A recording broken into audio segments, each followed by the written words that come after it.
গত দুদিন আগে থেকে যে বুদ্ধিবৃত্তিক প্রতারণাটা করা হলো বাংলাদেশের সঙ্গে, এটার নিন্দা জানাই। কারণ এখানে শুকনো খড়খড়া মাটি ছিল, সেই মাটিগুলো যাতে আন্তর্জাতিক মিডিয়ার মাধ্যমে সারা বিশ্বের কাছে প্রতিবেশী দেশের প্রতারণার চিহ্ন হয়ে না থাকে, এজন্য অল্প কিছু পানি ছেড়ে জায়গাগুলিকে ডুবিয়ে দেওয়া হয়েছে।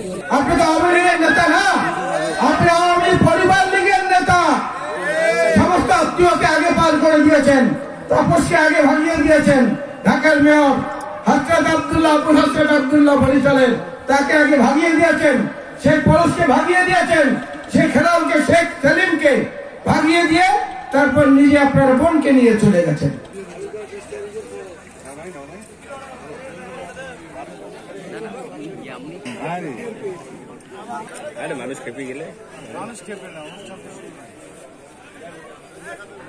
গত দুদিন আগে থেকে যে বুদ্ধিবৃত্তিক প্রতারণাটা করা হলো বাংলাদেশের সঙ্গে, এটার নিন্দা জানাই। কারণ এখানে শুকনো খড়খড়া মাটি ছিল, সেই মাটিগুলো যাতে আন্তর্জাতিক মিডিয়ার মাধ্যমে সারা বিশ্বের কাছে প্রতিবেশী দেশের প্রতারণার চিহ্ন হয়ে না থাকে, এজন্য অল্প কিছু পানি ছেড়ে জায়গাগুলিকে ডুবিয়ে দেওয়া হয়েছে। এটা হচ্ছে বুদ্ধিবৃত্তিক প্রতারণা। তো আমাদের প্রতিবেশী কত ভালো, এটা থেকেই বুঝে নিতে পারি আমরা। বাংলাদেশের মানুষের জীবন মরণের প্রশ্ন, এই তিস্তার প্রত্যেকটি জায়গা থেকে যদি আপনি শিলিগুড়ি থেকে দার্জিলিং পর্যন্ত যান, পথে পথে দেখবেন কিছুক্ষণ পরপরই জলবিদ্যুৎ উৎপাদনের জন্য সেখানে ড্যাম দেওয়া হয়েছে। অসংখ্য ড্যাম সেখানে তৈরি করা হয়েছে। পশ্চিমবঙ্গ সরকারই এটা আমাদের সঙ্গে করছে। আর দিল্লির কেন্দ্রীয় সরকারের কথা আর কি বলবো।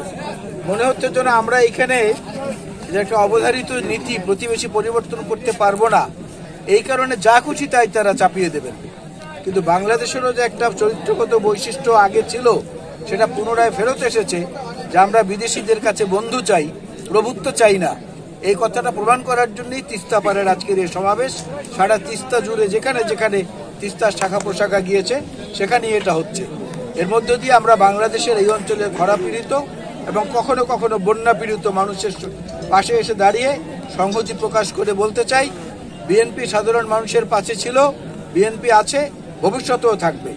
কখনো শহীদ জিয়াউর রহমান বীরুত্তমের নেতৃত্বে, কখনো বেগম খালেদা জিয়ার নেতৃত্বে এবং কখনো তারেক রহমান সাহেবের নেতৃত্বে এই দেশের মানুষ আস্থা স্থাপন করেছে, যে তার নজির আজকের এই বিশাল গণজমায়েত বিভিন্ন জায়গায়। আজকে সারা পৃথিবীর দিকে যদি তাকিয়ে দেখেন, আন্তর্জাতিক নদী আইনের সমস্ত নীতিমালা একের পর এক লঙ্ঘন করছে ভারত।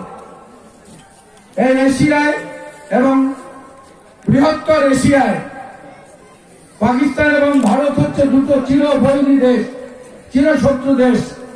তারাও কিন্তু নিজেদের মধ্যে পানি বন্টনের চুক্তি করে নিয়েছেন ইন্দাস ভ্যালির সেই চুক্তির মাধ্যমে। সিন্ধু অববাহিকার মাধ্যমে সিন্ধু নদের পানি তারা বন্টন করে নিয়েছেন চুক্তির মাধ্যমে সমপরিমাণে। আর পলাতক হাসিনা সরকার কি করেছে আমাদের মনে আছে।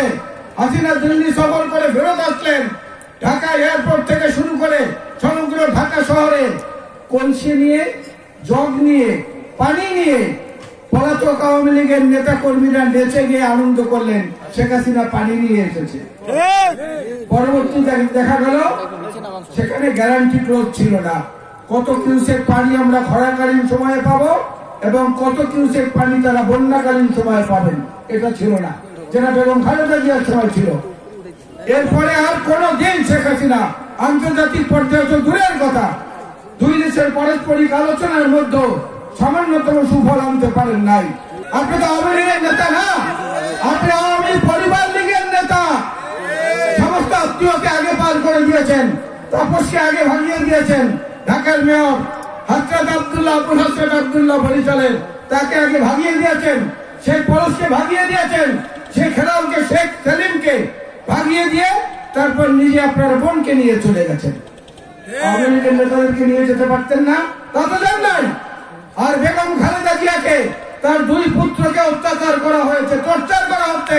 তারেক রহমানকে এবং মরহুম আরাফাত রহমান কোকোকে সেই শব্দ বেগম খালেদা জিয়াকে শোনানো হচ্ছে, তাদের কষ্ট, তাদের আত্মচিৎকারের শব্দ।